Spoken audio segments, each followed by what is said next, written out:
We covered, we draped up. Aliyah Sharif. You never gon' phase us. My girls ride. We still get this paper. My girls ride. You mad so you hate us.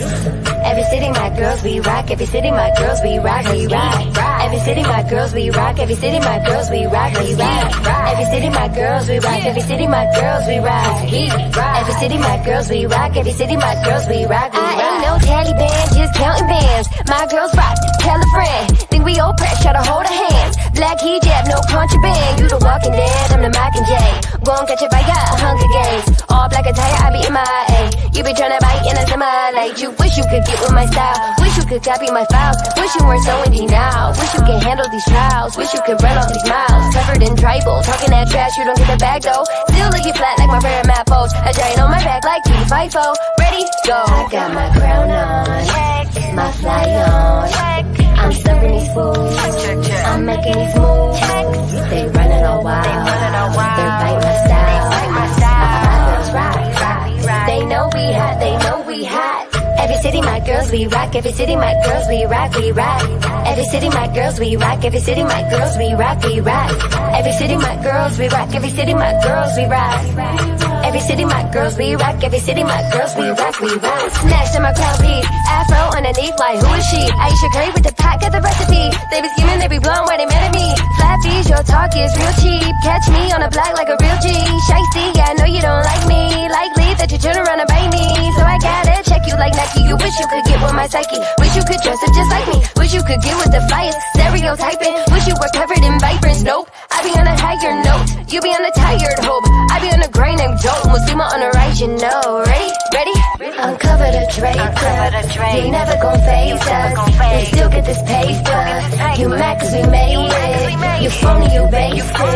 My girls never chase it. We stay get that bank quick. You mad cause we made it. Oakland, Sacktown, Bay Area, back down. Detroit, NYC, Compton, Long Beach, overseas, Rolling D, Miami, every city, Kingston, ATL, Chi-Town, Jersey girls. Right.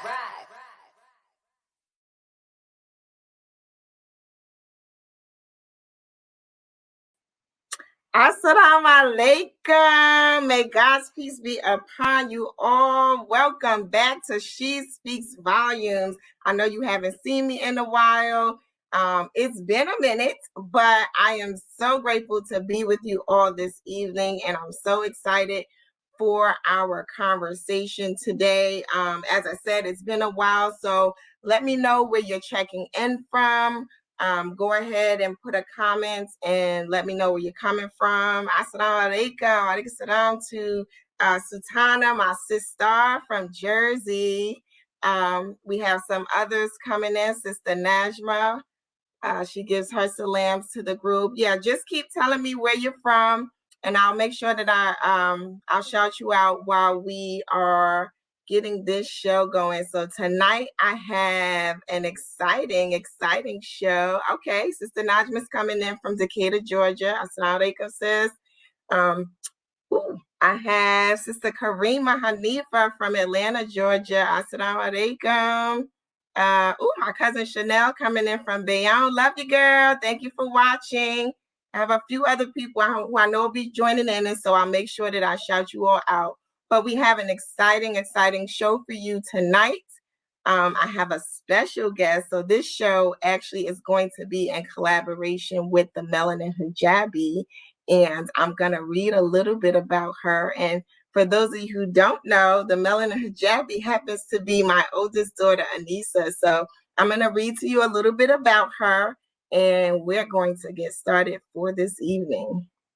Aneesah, the host of the Melanin Hijabi Podcast, is a native of Jersey City, New Jersey, student at the University Academy Charter High School, spoken word poet whose poetry is an amalgamation of personal narratives used to discuss topics including race, identity, and religion. She's founder of the jewelry and accessory business Lux and Lavish, so make sure you check her out. And Aneesah is also a sister, a bookworm, and an active member of the community. And so without further ado, I want to bring Aneesah on. Assalamu alaikum, Aneesah. Walaikum assalam. She's a little nervous, y'all, but guess what? We are going to knock this out today. She told me before we got started not to be too silly, but I may not be able to help it, but we are still going to cover the topics that we intended for tonight. So Sister Tana says, Assalamu alaikum, Aneesah. Walaikum assalam. And so before we get started, I just want to get a few congratulations out the way, because one thing that was not in the bio that I just read about her was that Aneesah just got accepted to Howard University. So inshallah, she is going to be a freshman at Howard in the fall. She also got accepted to a few other schools, Hampton, Morgan, NJCU, which is here in New Jersey, the University of Iowa, and I feel like I'm missing one. No, that's it. Okay, those are the ones. And I know we're waiting for a few others, but she had her sights set on Howard, and Friday, we found out that she got accepted. So congratulations to you and all that you're doing. Satana says, yes, niece, congratulations, HU Legacy. And for those of you who don't know, I'm a graduate of Howard, so it's nice to, know that your daughter will be continuing that legacy, but I would have been happy with wherever she decided to go. So tonight we are, we're going to have a discussion. It's going to be a pretty easygoing show. I figured, since it's January, usually at the beginning of the year, we talk about things like resolutions and how we want to be different and grow and change and what our goals are for the new year. And so I haven't really seen a bunch of that happening this time around, and it just could be that I was out of the loop. So I was like, we can have a conversation about it. And I wanted to connect that in with a discussion about Muslim women, girls, and growth. So that's our topic for tonight: Muslim women, girls, and growth. And a lot of times in the Muslim community, and I guess the community at large, right, even in our African American communities, we don't get a lot of opportunities, or we don't take a lot of opportunities to talk to our young girls. And so I'm excited for this conversation with Aneesah to have some insight into our young girls and what's on their minds and what's important to them. So Aneesah, is there anything outside of the bio that I read about you that you would want people to know about you?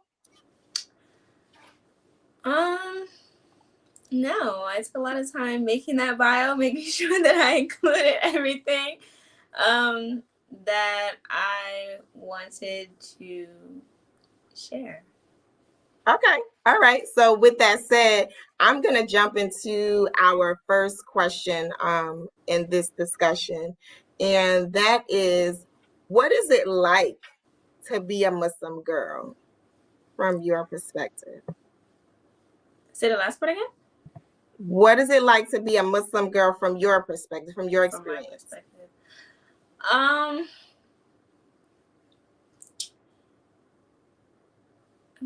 trying to think of the word, because I don't want to say, difficult, even though at times it may be a little difficult for me, especially, being in high school where I'm like one out of 2 or 3 Muslim girls in school. But I think that as I have, grown and matured, that being a Muslim girl has actually become empowering for me. I get to, I want to say, I don't know, I don't want to use the word display, but I get to represent Islam wherever I go, whether it be school, work, or, just going outside. And not just with what I wear, but with how I act and, what I say, what I do. So yeah, but like I said, at times it can be a little bit challenging, but I think that just comes with the package, especially living in a world where, or not even a world, but like a country where being Muslim may not be the societal norm, if that makes any sense. No, it makes absolute sense. And so, and a lot of times, as your mom, right? But even as just a Muslim woman who did not grow up in Al-Islam, many times as my children, as you all were growing up, I always tried to think about how your experience was different from mine, right? And so, I always think about whether or not there's pressures that you experience that I know were not a part of my experience. So no, what you shared was absolutely clear. But I do appreciate the fact that you shared that, it's an opportunity to display, represent. Satana, she has that in her comment. She says, yes, display and represent. And indeed, that's also sort of the experience as a Muslim woman. So we're sort of going to do this back and forth thing where it's like, okay, what is it like to be a Muslim girl? And then I'm going to share what it's like to be a Muslim woman. So for me, I also feel that sense of empowerment, right? I feel that responsibility to be an example, to be a model, not just for my children, but for my faith and what it is that I believe. And so that's something that's ever present for me. I know that a lot of times people would think that it's at least from perceptions that we know that are out in the society, they would think that it's difficult. And maybe in the beginning of my transition into Al-Islam, it was a difficult thing in terms of making the transition. But once the transition was made, I didn't have those pressures, and now I sort of stand in a firm position of who I am, what I believe, and how and conscious of how that shows up in the society. And as we're having this conversation, I do want my listeners and my viewers to know, feel free to even put in the chat, what the experience is like for you, because maybe we can then build that out also in this conversation. But and one other thing I wanted to point out as well is that yesterday I actually was a guest on Aneesah's podcast, and one of the things that we talked about was actually the title of the show was the only hijabi in the room. And so we discussed what that was like, and a lot of things that came out of that conversation was things like learning opportunities, right? Being having an opportunity, teachable moments. That's the term that we use, teachable moments, because a lot of times people see you with your, some people say hijab, some people say kimar, or just scarf, right?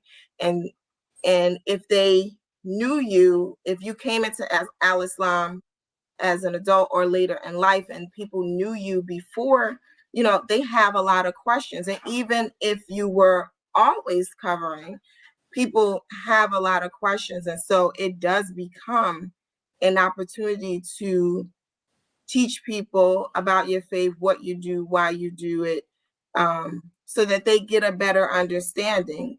One of the things we say as Muslims is that there's no compulsion in religion, right? So I don't have to necessarily be trying to proselytize you to be Muslim. I just give you the information, and our belief is that that God does the rest. So if that's your path, then God will do the rest and leading you to where it is that He wants you to go. But a lot of times, because as Muslim women, it's very apparent that we're Muslim, right? Because of the way we dress, because of the covering of the hair is very apparent, as opposed to men where it may not be as apparent due to dress. So my next question for you is, what are some of the responsibilities, if any, do you feel like Muslim girls have?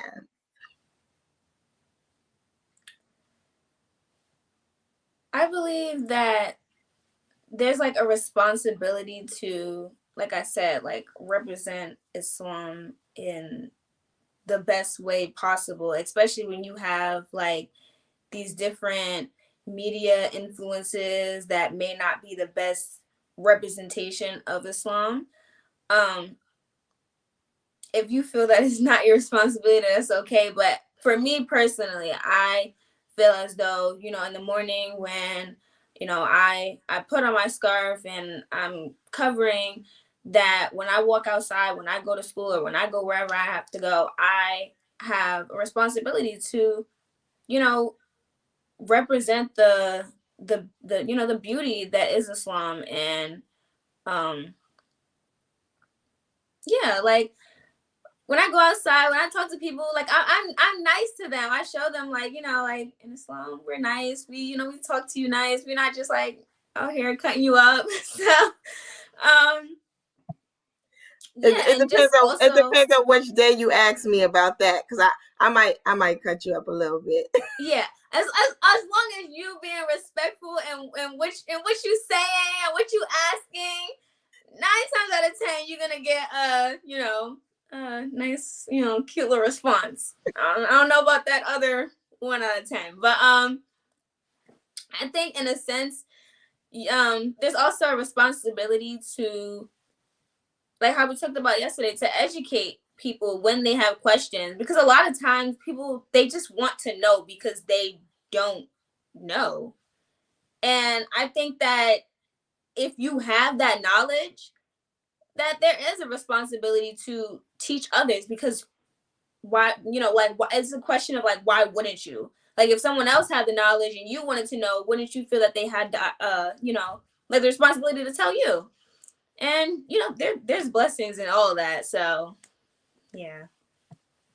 And so, and there's some things that you said I wanted to point out, but I just wanted to share Sister Najma's point, and that wearing hijab doesn't change who you are. You're still being you.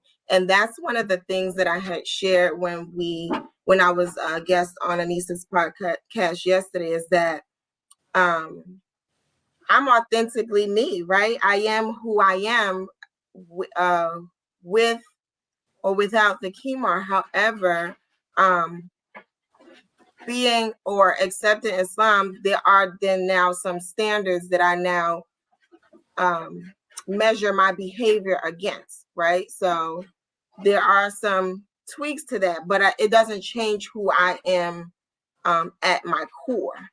And I know sometimes, you know, people get that perception, or maybe even sometimes people feel pressure to make adjustments and change in an unauthentic way because they've made this transition to Al-Islam. And that's not necessarily something that's required, especially if it's not a natural transition or a natural change. And so for me, when I think about the responsibilities as a Muslim woman, one of the things that comes to mind for me is education. Now, you had mentioned, Aneesah, that you have an opportunity to educate others, and I do agree with that. What I would add to it is that it's important for us also to be educated, for us to know our faith in a way that we can articulate it to not just other people outside of us or our family or our circle, but even internally. So for some of us, we're mothers. For some of us, we're wives. For some of us, we're teachers. And so we've got to be able to teach our children, teach the people in our care and in our charge those tenets of al-Islam. And one of the things that I thought about earlier was like, well, sometimes life gets really busy, and it's not that all of us are sitting down, at the table or in the living room and teaching our children or whoever it is that's in our care. But if you educate yourself on the tenets of the religion, then even when you don't have those moments to stop and sit and teach, people see it in your behavior. And so that becomes the teacher at times as well. So, earlier when I was thinking, I was just like, there are certain questions that I wanted to ask you and also to ask myself and be able to respond to. That was one of the things that I thought of, that it's important for us to know, right? For us to be educated so that we can educate people, and not inside of our circle and outside of our circle, appropriately, so that we're giving good information, truthful information that's grounded in the Quran, in al-Islam, and not just on something that someone said or something that we heard that we thought was something that had to be done as a Muslim. And I appreciate those questions that come to me. I get them on my job. I get them in my family.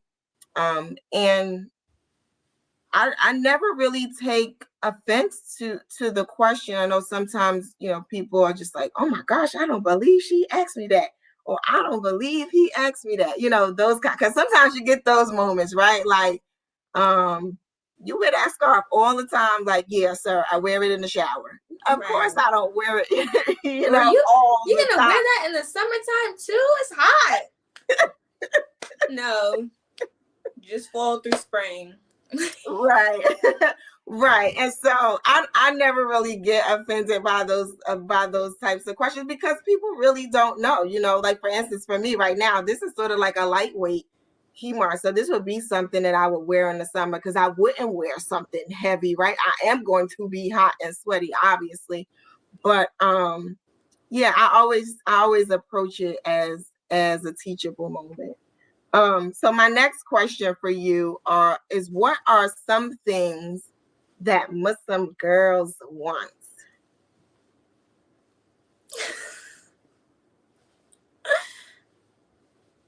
I don't know. What are some things that I want? Sure, we can use you. I mean, obviously, we're talking about the question from your experience, but it gives us insight into sort of a teenage Muslim girl. Like, what is it you want, either personally or just even in the community? Like, maybe there are things in the community that you would want that you feel are missing. And so if you can answer the question from that perspective, that would be helpful. See, that's a question I gotta think about for a little bit. Can you go first? Sure, I'll go first.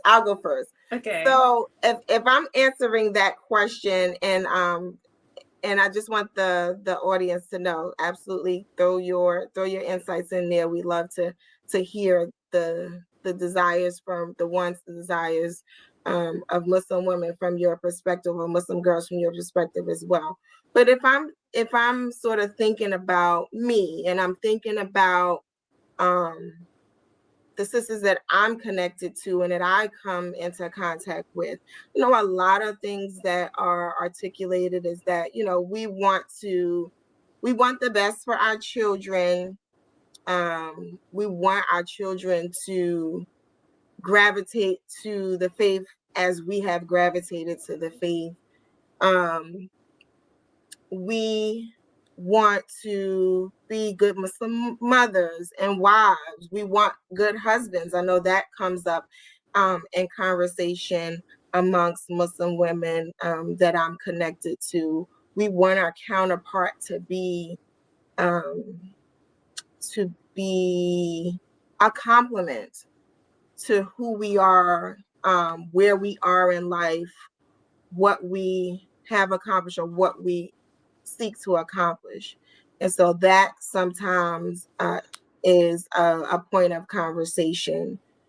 Sister Satana says we want for our community to thrive. And so that's really a big that's really a big one. I know she's connected to that. I know I'm connected to that, and that we really want to see the vision of what we call New Africa.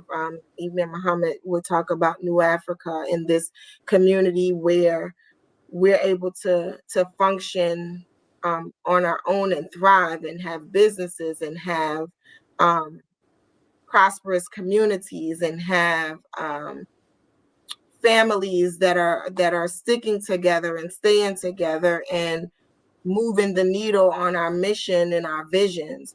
And so I know that that's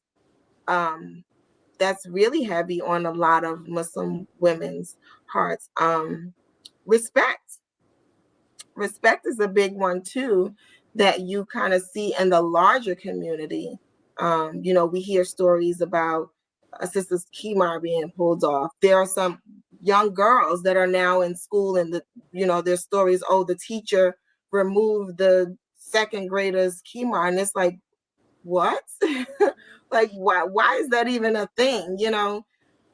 So those are the kinds of things that we want. So I would agree with Sultana, excuse me, on the thriving communities. But in that, I would say, and I have someone, one of our Facebook guests saying, let me just display that so you all can see it. A good mate, a good Muslim brother, with good deen. And so, yeah, you want to be, that's one of the things, that's a big one too, right? Because as women in general, right? Not with, obviously this discussion is about Muslim women, but women in general, you want to know that you are connecting yourself to someone that you can trust, has your best interests in heart, and that above them, they're looking to God, right? They're looking to Allah, right? So that you can trust that whatever they do or say or how they behave with you is rooted and grounded in that connection to Allah. So yeah, that one I definitely would agree with. Sister Najma says, we want to be content with what Allah gives us and what he'll hold back. And when we're making a dua, that isn't answered as quick as we would want. Yeah, absolutely.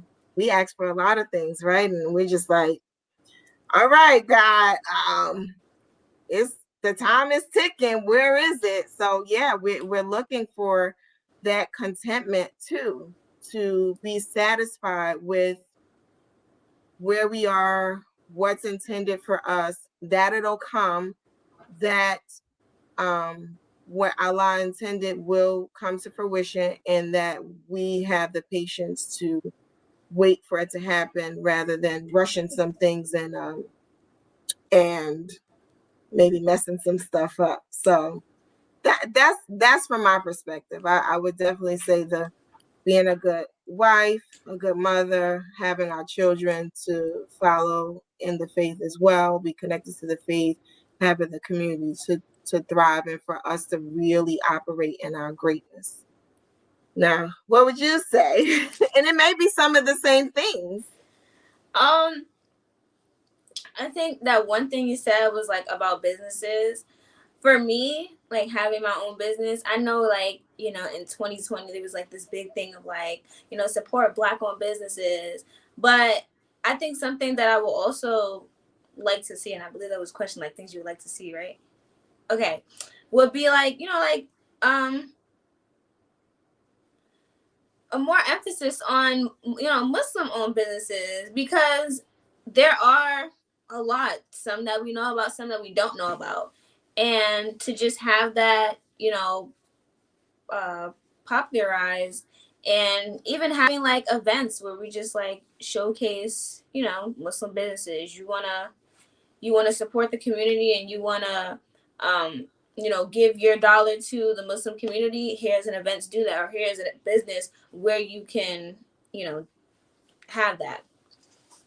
On the more personal side of things, I think that I would like to see more opportunities for young adults, teenagers, to, you know, get to know other Muslim young adults and teenagers. Because I know for me personally, when I am around, like, you know, my friends who are Muslim, or just like, you know, other people my age who are Muslim, like, I feel different than when I'm around, you know, my other friends or other people I know. I feel different. I feel like, you know, they're striving for the same things that I am. So recently I have made some friends who are Muslim, and we're just talking. I'm just like, wow, like I like you, like I need you to stay.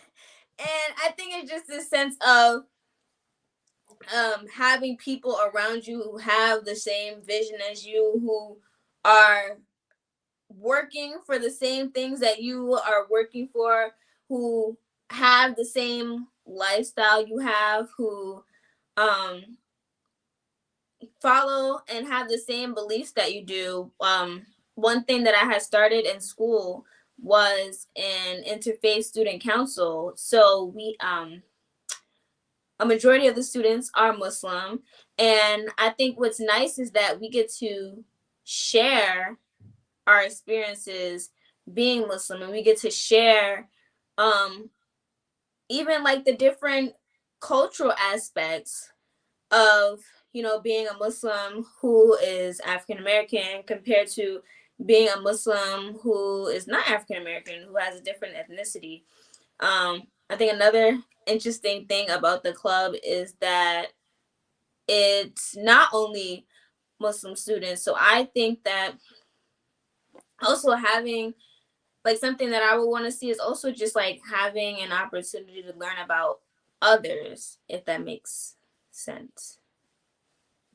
So, I mean, well, you mentioned starting the interfaith club, and I think that that is in alignment with when you ask, you know, does it make sense? You know, it does make sense, and it seems like it's in alignment with your desire to even start the club, because you do get to learn about other people. Obviously, we're living in a world with other people of other faiths and other cultures, and who believe other ideologies.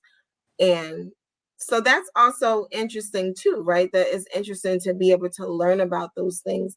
And for me in particular, what I like about that is that in sort of getting to know and learn about that stuff, you find the common bond.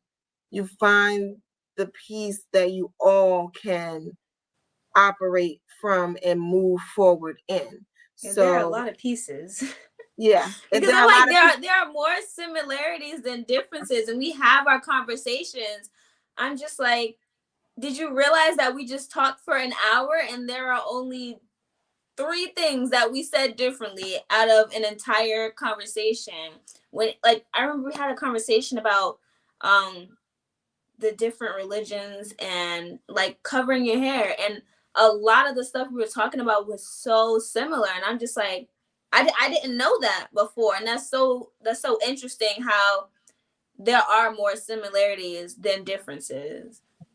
Yeah, absolutely. And sometimes we have to be careful with media, because what media and imagery and the imagery that they display would like to show you is that it's so starkly different.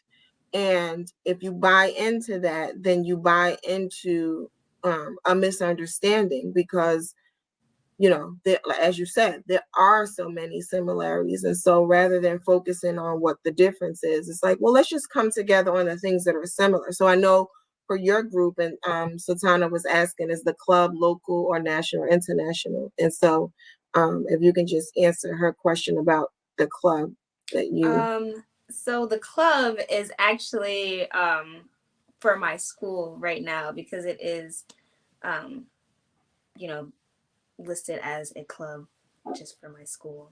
Yeah, so it was something that she started at the school this school year.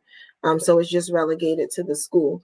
But one of the things that you all did was that you came to the masjid and you did a feeding and clothing drive with us. And so there were members in your group that were Jewish, that were Christian, and that were Muslim. I'm not sure if there were any other faiths, but we came together on a thing that was common to us, right? It's important to take care of the people. It's important to provide for those who are in need. And so regardless to what's different about us, that is the same. And so that is where we can come together and do some great things. And so thank you for sharing that with us. I just want to do a station identification. You are watching She Speaks Volumes, and this is a collaboration with the Melanin Hijabi Podcast. We are having a discussion about Muslim women, girls, and growth. And it's just a light discussion tonight about, things that, who we are, what we feel like our responsibilities are, some of our desires from our perspective. And now we're going to move forward into sort of the growth piece, right? So we talk about the things that we want and what we would want to see. And I always like to have a conversation that has solutions connected to it, or at least some next steps connected to it. So with all the things that we mentioned, what do you think that we can do to attain some of these wants, needs, desires? Again, do you want to answer that one first? I probably should have gave her the questions first, and she could have studied them. Because sometimes I get a little intricate. Yes, I told you already. I work on a schedule. I need to know what's happening next, and what's happening after that. Yes, let me tell you something. She had me on her show yesterday, and she was like, "Listen, 30 minutes, 10 minutes for this, 5 minutes for that, 2 minutes for this. You got 1 minute left." And I'm just like, "Girl, I just talk." but that's no problem. So when I think about the growth piece, or I think about, what we can do to attain those things, I guess that for me is like what we traditionally do in the new year with the whole resolution piece, right? Like what do you want to change about yourself or about your environment this year to make things better? So when I'm asking that question, it's more along those lines. And so I'm going to sort of go back to something that I said earlier, and that a big piece for me is including education, right? Islamic education. It's not enough, at least from my perspective, to just say I'm Muslim, or if you're Christian, it's not enough to just say I'm Christian. It's not enough to say that I am an advocate for children and not study those things.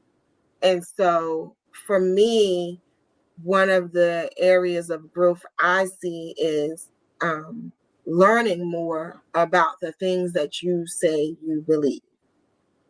Not just being satisfied with putting on a scarf because somebody said that this scarf represents you being Muslim, right? If your behavior hasn't changed, if your consideration for people hasn't changed, if your respect for others hasn't changed, if your commitment in life or to people in your charge, whether it's a husband, whether it's your children, whether it's your job, if none of those things have changed, then there's still work to do. So for me, I would say one of the areas of growth would be to educate yourself on what it means to be who you say you are, and then to make the adjustments to operate in that space. The other thing for me is probably like gaining balance. I am the queen of needing that because I throw myself into so many things. And so balance is a big one for me. So if I'm thinking about an area of growth, it definitely would be to obtain balance, to take time for myself, to And while I love to do all of the other things that I do, taking time for myself is important too. Having time for my children is important as well.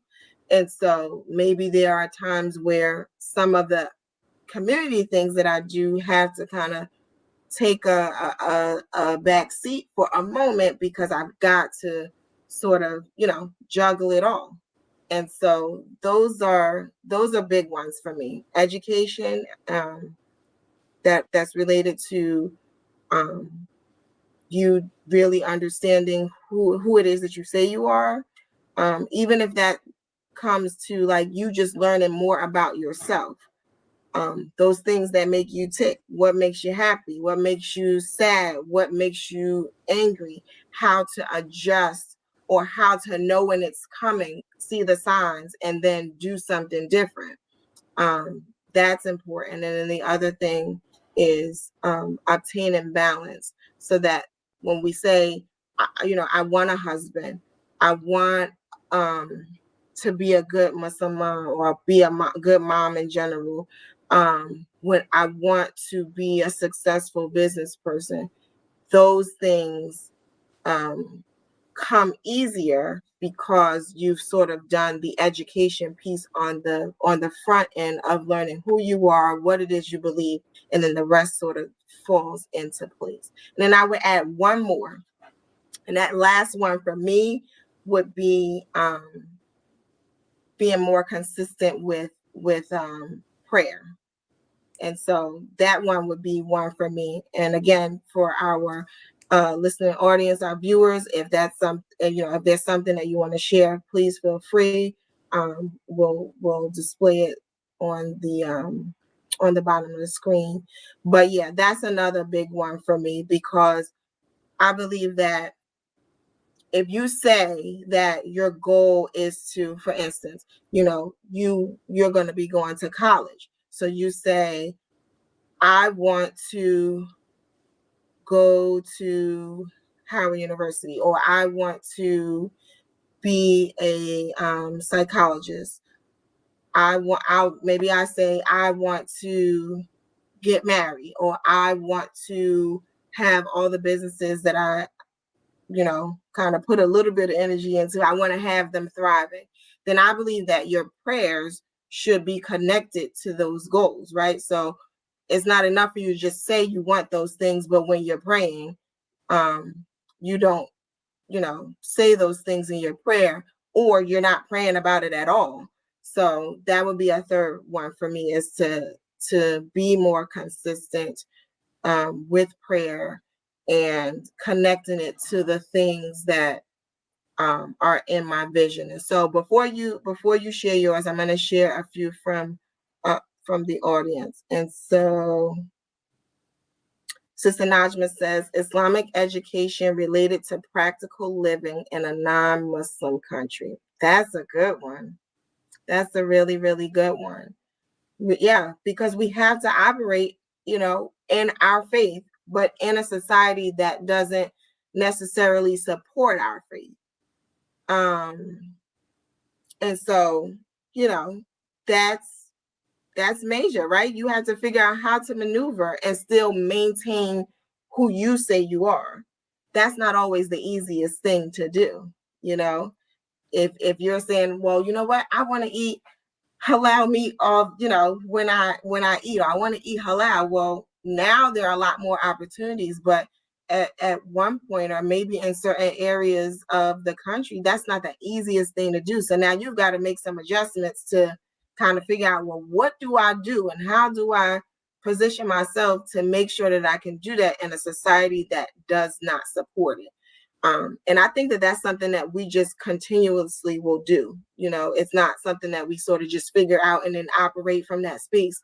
It's something that it's an adjustment that we're always making. Satana says, not overcommitting. You can say no to projects.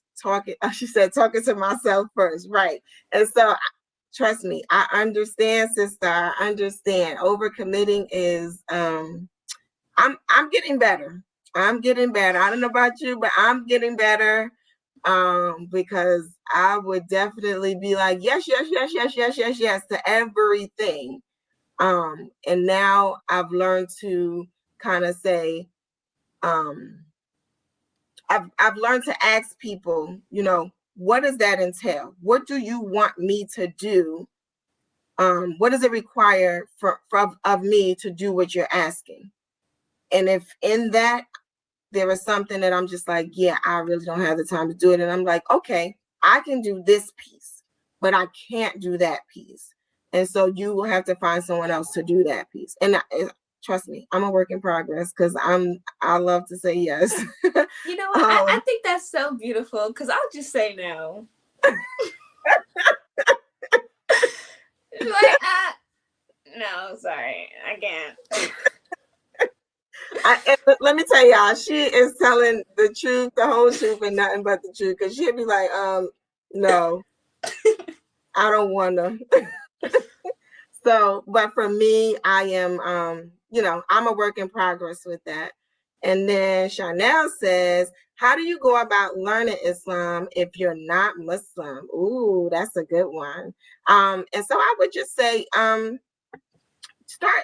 start talking to people who are Muslim, but also do your own study and research about the religion. And I was saying earlier, it's not just from a perspective of wanting to make people Muslim. It's to get an understanding of what the religion is really about. Because there's so many misconceptions out there. Even down to the term Islam and what that means. It simply is a submission to God, and there's not too many people that I know that would say, oh no, that's a terrible thing to do. So I would say definitely ask people who you're connected to about it. Chanel happens to be my cousin, so you can always ask me for the things that I know and for what I don't know, because I'm still learning a lot as well. I'm one of those people where it's like, well, if I don't know it, then I'll go and get the answer and bring it back. But learning for yourself is very, very important, even for those of us who are Muslim already. Go ahead. I think I would also say, like, going to the source, like reading, reading the Quran and I don't know what the end was, but just going and reading. It was so funny because I saw this TikTok and this guy was like, I'm not Muslim, but I wanted to read the Quran, and he had read it, and he was like one of the things he thought was like comforting for him was to, like we were talking about before, see the similarities between the Quran and the Bible. And then he was like, asking questions. He's like, if there are any Muslim people on this app, he answered this and this and that for me. So that goes back to what she was saying, like, just like asking people. Yeah, and Sister Najma makes a good point, 2 good points. So the first one she says is try and read the Quran with an open mind. But the second one I like, and it was she explains it in a way that I guess I was trying to articulate. And she said, don't just base it on what other Muslims do or don't do. And that's really important, because sometimes we'll look at people and we'll think that that's okay and that's acceptable because that person is also professing to be Muslim and be a part of the faith. But it's just like, well, wait a minute, that looks a little funny, but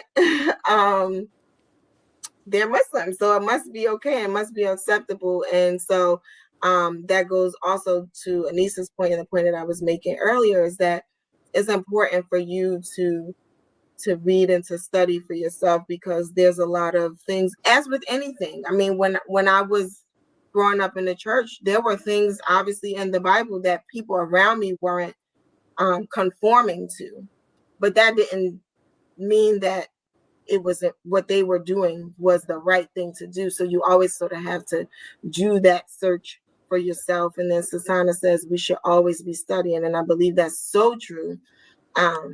Because even in the things that I learned now, it's just like, wow, this is simple and it's basic. And it's just a real humanizing way of believing and connecting to God. And then I have my brother Rashid in here who says, if you read the Bible and read the footnote cross-reference, and read the footnotes and cross-reference to the Quran. So that's also sort of a technique to learn and study.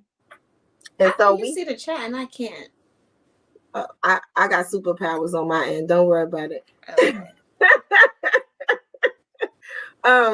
But as we sort of bring the program to a close, I'm going to give you an opportunity to talk. I'm saying that right now. Look, she all offended, guys. I didn't answer the question. I absolutely was going to say, as we bring the program to a close, I want Aneesah to give us some of the things that we could do to attain those things that we want and desire. Okay, I should have let you finish. Yes, you should have. What I was gonna say was being honest with ourselves about our intentions. And while intentions are beautiful, you say you're gonna do this, you say you're gonna do that, and personally, I think that's 50% of the journey. I think that other 50% is actually putting action behind what you say that you were going to do. And when I say like being honest with yourself about the intentions that you are making, when you're making these intentions, don't like make intentions that you actually don't plan to bring to life. They could be smaller things that work towards a big goal. Like I'm trying to think of something that might be like a huge goal. Maybe like going from, making your prayers that are obligatory to, also making sunnah prayers, and you're just like, okay, like I'm just going straight into it every day, all week. It might be like something like, okay, well, like today I'm gonna make my sunnah prayers for Fajr, and then I'm gonna work towards adding that in, right? Because that might be something that is like, okay, if I just go straight into this, I might not be able to stay consistent with it. But sure. I think that when you're honest with yourself about what level you're on and what you can handle and what you can't handle, then bringing your intentions and your goals is a lot easier. So yeah, that's what I wanted to say. Being honest with yourself about your intentions. Yeah. And so that goes, and I love that you share that, because sometimes we want to eat the whole elephant at one time, right? Instead of that whole, how do you eat an elephant a bite at a time type of concept. Sometimes we want to just jump and dive right in, but that may not be sustainable. And so that is absolutely a good point you made. And Satana actually has a question that I want to pose. And so this one is for you, Aneesah. It says, what support does your age group need from the community? I don't know. I'm gonna need a minute to think on that one, and I will definitely get back. So then we'll get back to you, Satana, with that, because I know that's something that comes up in discussion, right? We talk about the Muslim community that we're connected to, and we often say, where are all the young people? Why aren't they here? Why aren't they active? Why aren't they gravitating to whatever program is being done, or why aren't they engaged? And so I'm sure that question comes from that kind of discussion that has been happening. And so it would be important to hear from you and young people like yourself. What is it that you would need, to be connected, or what is it that's not happening, that could be happening, that keeps you engaged. And so Satana says she's going to give you some time to think about it, but absolutely we want to hear back, because that's important to keep you engaged and keep you connected, especially for you. You're going to college in September, and so you won't be local to the community. So we want to be able to sort of stay connected, so that even though you're in DC, because we're speaking life into that, right? So even though you're in DC, that we still have there's a lifeline between what's here in New Jersey and what you're doing out in DC. And when you come home, you don't feel like you're disconnected. I'm just about to say that. I'll be back. You don't feel like you're disconnected from what's here, and that when you do come back, you come back with all the information and education that you've gained, and that while you're working to establish yourself independently, that you're also being a contributor to the work in the community. And so it's important to know how we can support that, so that that comes to fruition. And so with that said, this has been a really good discussion. Aneesah, let me tell y'all something. She was not even trying to be on camera at all with a podcast. And now she is like, wait a minute, you're not going to even let me answer my question? I mean, I was just saying, because I thought this was a back and forth, and I thought you was about to cut it off without me even getting my piece in. And she was kind of like, no, I don't. Even with her own podcast, it was like, yeah, no, I don't want to be on camera. She was adamant about that. And today it's like, listen, let me say my piece. But I appreciate you for being on the show.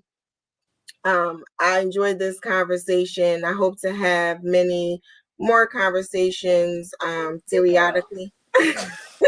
I hope to have more conversations periodically, so that we can, sort of get some insights into what, who we are, what we believe, how we can move the needle forward, and discussions and topics that are important to us, and how we can be, better and do more and strive and really build this model society that we speak about.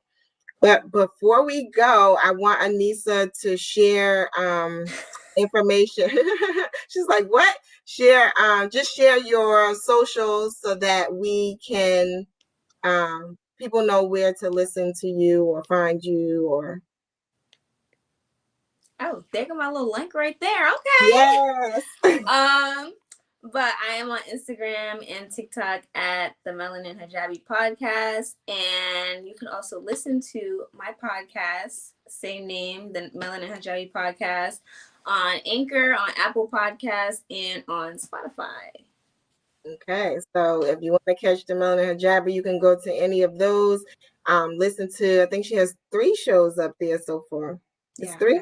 Yeah, there's 3 shows up there so far. So if you want to go back and listen to any of those, you can do that. The show is bi-weekly? Yeah, every other Saturday at 6 p.m. Okay, so every other Saturday at 6 p.m. you can catch the Melanin Hijabi Podcast. And for She Speaks Volumes, we're going to be coming to you monthly. I'll be with you monthly. I know I took a long hiatus, but I'll be back, and we'll have some great guests, and we'll have some discussion around things that we, normally just talk about in our little small groups, but it would be important to have a larger conversation about it, and maybe build some solutions around it. And before we sign off, so one of the things that we talked about earlier is that Aneesah is a poet. And so I wanted her to close us out with a poem that she actually presented in a writing program that she participated. Was it Smith College or University of Iowa? Smith College. I mean, Smith. I wrote it when I was doing the program with the University of Iowa, but I performed it with Smith College. Okay.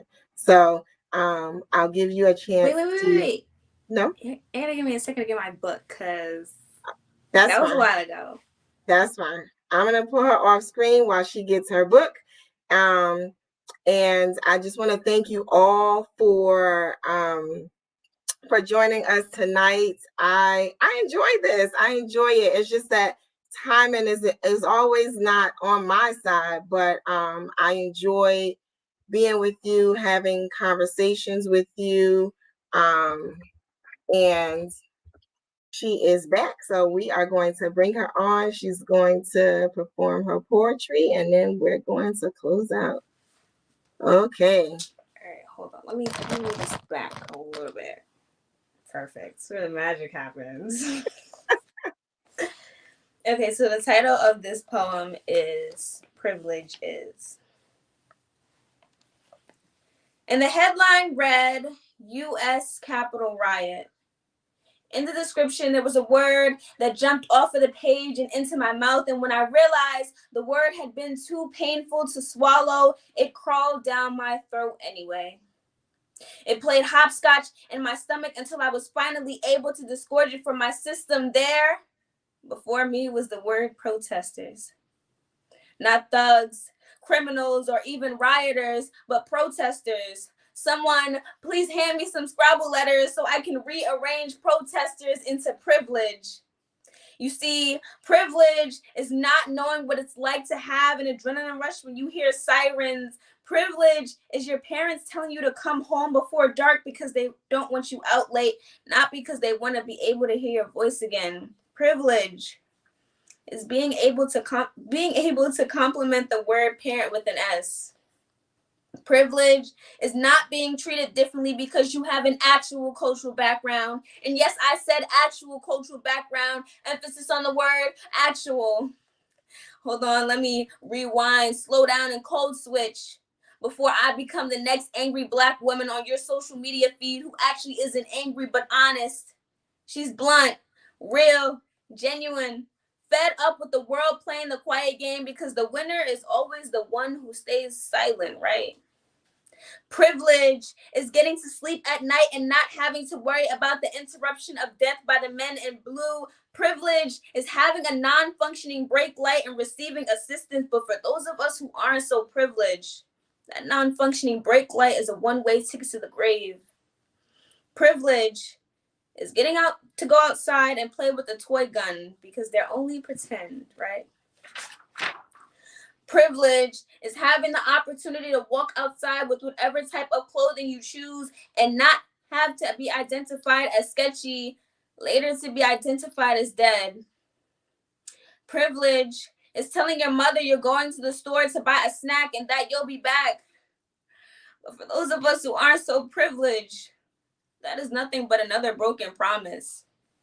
Privilege is being put on death row for a crime you actually committed. And no, I don't support the death penalty. Privilege is not having to include disclaimers. Privilege is seldom attending funerals because there aren't dead bodies dropping in your community like flies. Privilege is saying, I can't breathe, and having someone listen. Privilege is not having to remember a never-ending list of individuals belonging to a phrase titled Say Their Names. Privilege is disrespecting a nation and being called a protester. But for those of us who aren't so privileged, who protest peacefully against injustice, we're thugs, rioters, criminals, disturbances to the peace. Another dead body to join our ancestors in the ground. You know, I can never quite spell the word privilege. Not because I am ignorant, but because the word is structured into a concept I can't identify with. Ladies and gentlemen, privilege is getting to take everything I just said and forget it in a matter of minutes. But for those of us who aren't so privileged, we don't have that liberty. I was in the zone.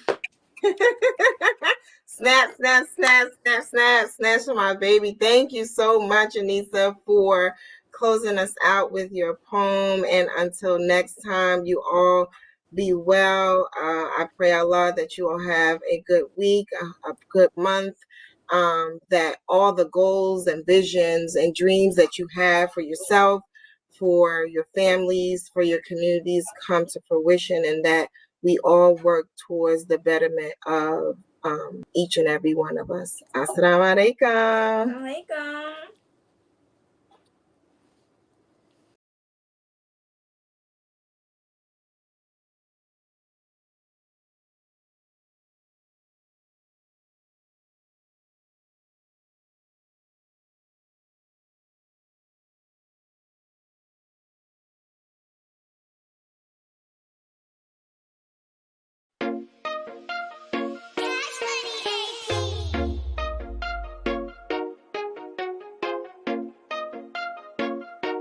Shadia. This a gummy beat. Miss Boss Lady with the keema. Hey. Miss Boss Lady with the keema. Hey. Miss Boss Lady with the keema. Hey. Miss Boss Lady can be nice. Hey. Miss Boss Lady with the keema. Miss Boss Lady with the keema. Miss Boss Lady with the keema. Miss Boss Lady. Miss Boss Lady with the keema. Miss Boss Lady with the keema. Look through the balls, look at the flaws, dripping and sauce. She making the prayers no matter the cost. No, she ain't putting it on. She repping the dean, know what I mean, so she ain't never been false. She on the scene, getting that green, so she can never be false. She getting that chick and on to the next. She demand respect, gotta come correct. Sauced up, dripping like ragu. While she walking down the avenue. If you really wanna bag you, gotta go talk to a Abu. Ain't talking to Aladdin, I'm talking to Dad, and no, he ain't having. No pants sagging, no career having. Bumps sitting around playing Madden. She ain't playing no games, dealing with lames. Beautiful woman with brains. I call her Miss Boss Lady with the keema, cause I don't know her name. Miss Boss Lady with the keema. Miss Boss Lady with the keema. Miss Boss Lady with the keema. Miss Boss Lady. Miss Boss Lady with the keema. Miss Boss Lady with the keema. Miss Boss Lady can be nice. Miss Boss Lady with the keema. Miss Boss Lady with the keema. Miss Boss Lady with the keema. Miss Boss Lady can be nice. Been a boss, I don't gotta floss. Staying humble cause I was lost. Now I'm rocking my keema. Getting all of them dinar. On my deen and I go hard. Alhamdulillah, gotta thank God. Elevating and I can't stop. Don't waste my time and you getting blocked. Blast up, I put you on the spot. I be making moves and you talk a lot. Following procedure. Example for me, Khadija. I'm tryna own, not leasing. Stay on my grind, straight beastin'. Black excellence, stay queenin'. I gotta do it. Putting Zawa in albums, I thought you knew it. I'm about my business, I keep it fluent. I slay so effortless, ain't no congruent. Purifying my heart, cause I got affluence. Miss Boss Lady with the keema. Miss Boss Lady with the keema. Miss Boss Lady with the keema. Miss Boss Lady. Miss Boss Lady with the keema. Miss Boss Lady with the keema. Miss Boss Lady can be nice. Miss Boss Lady with the keema. Miss Boss Lady with the keema. Miss Boss Lady with the keema. Miss Boss Lady. Miss Boss Lady with the keema. Miss Boss Lady with the keema. Miss Boss Lady can be nice. Miss Boss Lady. Miss Boss Lady with the keema. Miss Boss Lady. Miss Boss Lady with the keema. Miss Boss Lady. Miss Boss Lady.